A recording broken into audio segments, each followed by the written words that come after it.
ശബരിമല യുവതീ പ്രവേശന നിലപാടിൽ നിന്ന് ദേവസ്വം ബോർഡ് പിന്നോട്ടാണോ? അങ്ങനെയാണ് ഇന്ന് ദേവസ്വം ബോർഡ് പ്രസിഡന്റിന്റെ വാക്കുകൾ നമുക്ക് ഏതാണ്ടെന്ന് വ്യക്തമാക്കുന്നത്. സുപ്രീം കോടതി നൽകിയ സത്യവാങ്മൂലം തിരുത്താൻ ആലോചനയുണ്ട് എന്ന വിവരം അദ്ദേഹം പങ്കുവെക്കുന്നു. ആഗോള അയ്യപ്പ സംഗമം സാമുദായിക നേതാക്കളുമായി ചർച്ച നടത്തുമെന്നും ഇന്ന് PS പ്രശാന്ത് വ്യക്തമാക്കിയ പശ്ചാത്തലമുണ്ട്. സംഗമത്തിൽ രാഷ്ട്രീയം കലർത്തില്ല, കാരണം മാധ്യമപ്രവർത്തകർ ചോദിച്ചത് BJP അധ്യക്ഷനെ അടക്കം ക്ഷണിക്കുമോ എന്നുള്ളതായിരുന്നു. പക്ഷേ അത്തരത്തിൽ രാഷ്ട്രീയക്കാരെ മാത്രമായി വിളിക്കാൻ ഒരുക്കമല്ലെന്നും 7ഓളം മുഖ്യമന്ത്രിമാർക്ക് ക്ഷണമുണ്ട് എന്നുമാണെന്ന് ദേവസ്വം ബോർഡ് പ്രസിഡന്റ് പറഞ്ഞത്. അദ്ദേഹത്തിന്റെ വാക്കുകളിലേക്ക് ആദ്യം. യുവതി പ്രവേശവുമായി ബന്ധപ്പെട്ട ദേവസ്വം ബോർഡിന്റെ സർക്കാരിന്റെ നിലപാട് തിരുത്തി സുപ്രീം കോടതിയിൽ നിലപാട് അറിയിക്കണം, അത് പരസ്യമായി പ്രഖ്യാപിക്കണം. ആ വിഷയം പരിഗണനയിലെടുക്കാം. ശബരിമലയുടെ ആചാരങ്ങളും അനുഷ്ഠാനങ്ങളെയും സംബന്ധിച്ച് ബഹുമാനപ്പെട്ട സുപ്രീം കോടതിയിലെ ശ്രദ്ധയിൽപ്പെടുത്താൻ ഞങ്ങൾ ശ്രമിക്കും. ദേവസ്വം ബോർഡ് പരിശ്രമിക്കും. അത് പിന്നെ സുപ്രീം കോടതി തീരുമാനിക്കട്ടെ.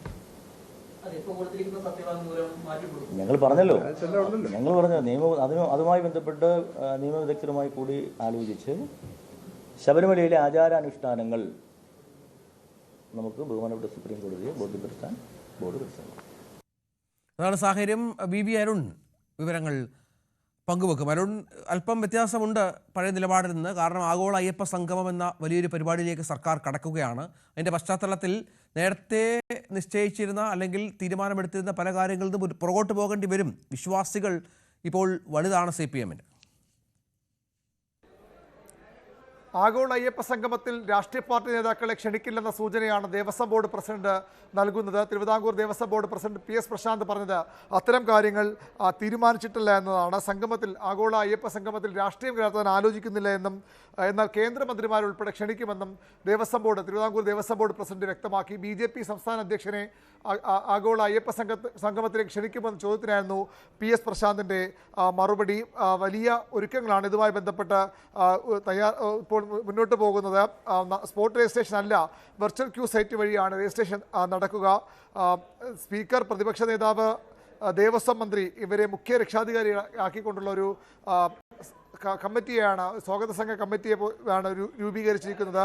ആഗോള അയ്യപ്പ സംഗമം തത്വമസി എന്ന സന്ദേശം ഉൾപ്പെടെ പ്രചരിപ്പിക്കുകയാണ് അതിൻ്റെ ലക്ഷ്യം. അത് രാഷ്ട്രീയം കലർത്താൻ ഉദ്ദേശിക്കുന്നില്ല എന്നാണ് ദേവസ്വം ബോർഡ് വ്യക്തമാക്കുന്നത്. BJP ഈ പരിപാടിയിൽ പങ്കെടുക്കുമോ എന്ന കാര്യത്തിലാണ് BJP സംഘപരിവാർ സംഘടന ഇപ്പോഴും പലരും ഇതിനെ എതിർത്ത് നിലപാടെടുക്കുകയാണ്. ആ സംഗമത്തിനെ അല്ല, അതിനെ സർക്കാർ രാഷ്ട്രീയമായി ഉപയോഗിക്കുന്നു എന്ന വിമർശനമാണ് BJPക്കും സംഘപരിവാർ സംഘടനകൾക്കുമുള്ളത്. ദക്ഷിണേന്ത്യൻ സംസ്ഥാനങ്ങളിലെ മുഖ്യമന്ത്രിമാർ ഉൾപ്പെടെ 7 സംസ്ഥാനങ്ങളിലെ മുഖ്യമന്ത്രിമാർക്കും മുഴുവൻ സംസ്ഥാനങ്ങളിലെയും ദേവസ്വം വകുപ്പിൻ്റെ മന്ത്രിമാർക്കും ദേവസ്വം ബോർഡ് കത്ത് നൽകിയിട്ടുമുണ്ട്. മറ്റു പ്രധാനപ്പെട്ട വിഷയം ദേവസ്വം ബോർഡ് പ്രസിഡന്റ് വ്യക്തമാക്കിയത് ശബരിമല സ്ത്രീ പ്രവേശനത്തിൽ നിലപാട് തിരുത്തുമെന്ന സൂചനയാണ്. ദേവസ്വം ബോർഡ് നേരത്തെ എടുത്ത നിലപാട് തിരുത്തുന്നതിൻ്റെ സാധ്യതകൾ ആരായുകയാണ്. നിയമവിദഗ്ധരുമായി കൂടിയാലോചിച്ചാകും അതിൽ തീരുമാനമുണ്ടാവുക. സർക്കാരും അങ്ങനെ ഒരുപക്ഷെ ശബരിമല സ്ത്രീ പ്രവേശനത്തെ സംബന്ധിച്ച് സുപ്രീം കോടതി വിധിയോടുള്ള നിലപാടിൽ മാറ്റം വരുത്തും. വളരെ നിർണായകമായ നീക്കമായത് മാറുകയും ചെയ്യും. കാരണം തിരഞ്ഞെടുപ്പിന് മുമ്പ് ശബരിമല സ്ത്രീ പ്രവേശന കാലത്ത് സർക്കാർ എടുത്ത നിലപാട് തെറ്റെന്ന് തിരുത്തി പറയാൻ തയ്യാറായാൽ വലിയ രീതിയിൽ അത് ഈ ഭൂരിപക്ഷ വോട്ടുകൾ ലഭിക്കാൻ സഹായിക്കുമെന്ന പ്രതീക്ഷ സർക്കാരിനുണ്ട്. പ്രത്യേകിച്ചും ഇപ്പോൾ തന്നെ ആഗോള അയ്യപ്പ സംഗമത്തിലും NSS ഉൾപ്പെടെ സർക്കാർ നിലപാടുകൾക്ക് പിന്തുണമായി രംഗത്ത് വരുമ്പോൾ ശബരിമല സ്ത്രീ പ്രവേശനത്തിൽ കൂടി സർക്കാർ നിലപാട് തിരുത്തുമോ എന്നാണ് അറിയേണ്ടത്. ഏതായാലും ദേവസ്വം ബോർഡ് അതിന് തയ്യാറാകുമെന്ന സൂചനയാണ് തിരുവിതാംകൂർ ദേവസ്വം ബോർഡ് പ്രസിഡന്റ് നൽകുന്നത്. VV അരുൺ വിവരങ്ങൾ പങ്കുവച്ചു. ഇതിനിടെ ആഗോള അയ്യപ്പ സംഗമത്തിൽ സർക്കാരിനെതിരെ പന്തളം കൊട്ടാരം രംഗത്തു വന്നുള്ള പ്രധാനപ്പെട്ട വാർത്തയും പുറത്തു വരുന്നുണ്ട്. ശബരിമല പക്ഷവുമായി ബന്ധപ്പെട്ട കേസുകൾ ഉടൻ പിൻവലിക്കണമെന്നാണ് വാർത്താക്കുറിപ്പിലൂടെ ആവശ്യപ്പെട്ടിരിക്കുന്നത്. 2018 പോലെയുള്ള നടപടികൾ വിശ്വാസികൾക്ക് മേലുണ്ടാകില്ലെന്ന് സർക്കാരും ബോർഡും ഉറപ്പു നൽകണം. യുവതീ പ്രവേശന വിഷയത്തിൽ സുപ്രീം കോടതിയിൽ സർക്കാർ നിലപാട് തിരുത്തണം എന്നുമുള്ള ആവശ്യം മുന്നോട്ട് വെക്കുകയാണ്. MRS വർമ്മയുടെ വാർത്താക്കുറിപ്പാണ്. ശബരിമല നിർവാഹക സമിതി അംഗം സെക്രട്ടറി, പന്തളം നിർവാഹക സമിതി അംഗം സെക്രട്ടറി MRS വർമ്മയുടെ വാർത്താക്കുറിപ്പാണ് പുറത്തു വന്നിരിക്കുന്നത്. ശശിനാരായണനുണ്ട്. ശശിനാരായണൻ, ഇപ്പോൾ പന്തളം കൊട്ടാരം നേരത്തെ NSS ഏതാണ്ടൊരു പരോക്ഷ പിന്തുണ പ്രഖ്യാപിച്ചിരുന്നു, പ്രത്യക്ഷമായ അല്ല എങ്കിൽ പോലും. പക്ഷേ യോഗക്ഷേമ സഭയുടെ എതിർപ്പ് ഇതുമായി ബന്ധപ്പെട്ടുണ്ട്. സർക്കാരിനെ വീണ്ടും പ്രതിസന്ധിയിലാക്കുന്ന വാർത്താക്കുറിപ്പ് എന്ന് വേണമെങ്കിൽ കരുതാം. കാരണം വിശ്വാസികളായിട്ടുള്ള ആർക്കും കാര്യമായി ഈ വിഷയത്തിലൊരു യോജിപ്പില്ല എന്ന് വേണം കരുതാൻ, അല്ലേ? രഞ്ജിത്ത്, തീർച്ചയായും അത് തന്നെയാണ് പ്രധാനപ്പെട്ട കാര്യം. പന്തളം കൊട്ടാരത്തിന് ഈ ആഗോള അയ്യപ്പ സംഘവുമായി ബന്ധപ്പെട്ട് വലിയ യോജിപ്പില്ല എന്നുള്ള കാര്യമാണ് ഈ വാർത്താക്കുറിപ്പിൽ പ്രധാനമായും പറഞ്ഞിട്ടുള്ളത്.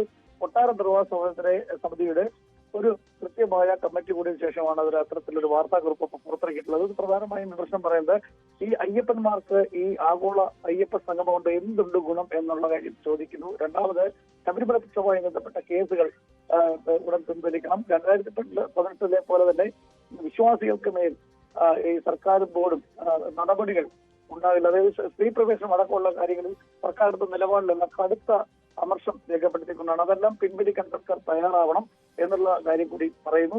രാഷ്ട്രീയം പന്തളം കൊട്ടാരത്തിലില്ല, പക്ഷെ മറിച്ച് ആചാര സംരക്ഷണത്തിനായി നിലകൊള്ളുമെന്നാണ് പന്തളം കൊട്ടാര നിർവാഹക സംഘം സെക്രട്ടറി MRS വർമ്മ ഈ വാർത്താക്കുറിപ്പിലൂടെ വ്യക്തമായിരിക്കുന്നത്. കഴിഞ്ഞ ദിവസം നമുക്കറിയാം യോഗക്ഷേമ സഭ ഇതുമായി ബന്ധപ്പെട്ട് അവരുടെ ഒരു നിലപാട് വ്യക്തമാക്കിയിരുന്നു. ഈ ആഗോള അയ്യപ്പ സംഘവുമായി ബന്ധപ്പെട്ട ആശങ്കയും വിമർശനവും യോഗക്ഷേമ സഭയിൽ വെച്ചിരുന്നു. അതിന് പിന്നാലെയാണ് ഇപ്പം പന്തളം കൊട്ടാരത്തിന്റെ നിലപാട് വ്യക്തമായിക്കൊണ്ട് ഒരു വാർത്താക്കുറിപ്പ് ഇറക്കിയിട്ടുള്ളത്. തീർച്ചയായും ആഗോള അയ്യപ്പ സംഘവുമായി ബന്ധപ്പെട്ട് കൊട്ടാരത്തിന്റെ ഒരു വിമർശനം എതിർപ്പുമാണ് ഇതുമായി ബന്ധപ്പെട്ട് ചോദിച്ചത്. എന്തായാലും വരും ദിവസങ്ങളിൽ നമുക്ക് സംബന്ധിച്ച് കൂടുതൽ കാര്യങ്ങൾ വ്യക്തമാകേണ്ട സർക്കാരിനെയും ദേവസ്വം ബോർഡിനെയും ഒരുപക്ഷെ പ്രതികൂട്ടിലാതെ വിമർശനത്തിന്റെ ഭാഗമായി നിർത്തുന്ന രീതിയിലാണ് പന്തളം കൊട്ടാരം ഇപ്പോൾ ഈ വാർത്താക്കുറിപ്പിലൂടെ അറിയിച്ചിട്ടുള്ളത്. നാരായണൻ വിവരങ്ങൾ പങ്കുവച്ചു.